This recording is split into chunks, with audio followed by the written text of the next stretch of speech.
carrots, half and half, less than 2% of corn, peas, modified food starch, sugar, dried whey, rendered chicken fat, corn syrup solids, yeast extract, natural flavor, citric acid, extractives of turmeric, soy lecithin, enriched wheat flour, shortening, dough conditioner, starch, dextrose, salt, sodium propionate, sodium metabisulfate, dextrose, salt, sodium bicarbonate.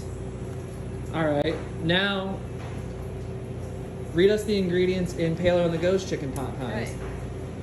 Organic chicken, cassava flour, organic celery, carrots, onions, pork back fat, organic chicken back, grass-fed beef gelatin, organic yellow onions, organic carrots, arrowroot, sea salt, thyme, organic parsley, and organic bay leaves. And that's it? That's it. And it's what? Soy-free, nut-free, non-GMO. Dairy-free, gluten-free, and nightshade-free.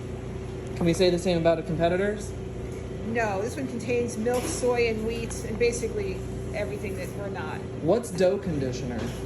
I don't know. Me neither.